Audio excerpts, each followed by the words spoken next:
அனைவருக்கும் வணக்கம். அகத்தவம் ஆண்டின் ஒவ்வொரு நாளும் டிசம்பர் 26ஆம் தேதி ஜேம்ஸ் ஆலன் அவர்கள் புக் ஆஃப் மெடிடேஷன் என்ற அந்த நூலில் என்ன பகிர்ந்துள்ளார் என்பதனை முதலில் தமிழில் காண்போம். தமிழில் ஒரு சொல்லில் கூற வேண்டுமென்றால் தகை என்று கூறலாம். தடுத்து கையாளுதல். எந்த ஒரு மனிதனும் கடினமானவற்றை தாங்கிக் கொள்ள இயலாது. அதை சந்திக்க வலிமையின்றி கையாளலாம். உங்கள் இன்னல்களையும் கவலைகளையும் கேடான அறிகுறியாக கருதாதீர்கள். ஆனால் அவர்கள் நல்ல முன்னறிவிப்பாக கருதுகின்றனர். இதனால் வலிமையும் புத்திசாலித்தனமும் வளரும். எனவே மேலோட்டமான பார்வையில் இருந்து மறைந்திருக்கும் நிறைவளத்தின் வழிகளில் ஒன்றில் நுழைவீர்கள்.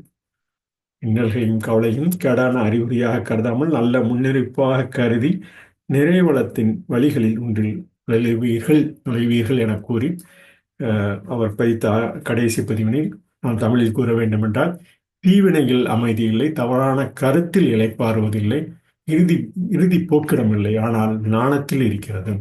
தகை என்று தடுத்து கையாளுதல் நமது நாணத்தில் உள்ளது என ஒரு சொல்லில் தமிழில் கூறலாம். ஆங்கிலத்தில் அவர் பதித்ததை ஒரு சொல்லில் கூற வேண்டுமென்றால், we can say it in acrostic meets mind ever energizing trend. No man can be confronted with a difficulty which he has not the strength to meet and subdue.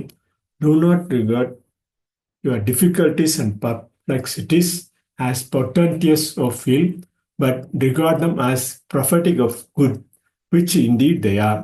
Thus will develop strength and intelligence. This will you enter one of those byways of blessedness which are hidden from the superficial gaze. There is no peace in sin, no rest in error, no final refuge, but in wisdom. You can say it in simple word in acrostic, mind ever energizing trend.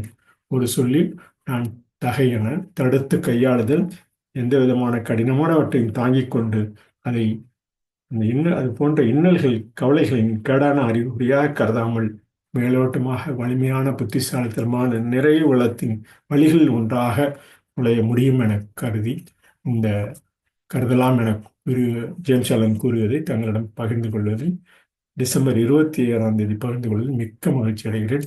இவர் வ.உ.சி.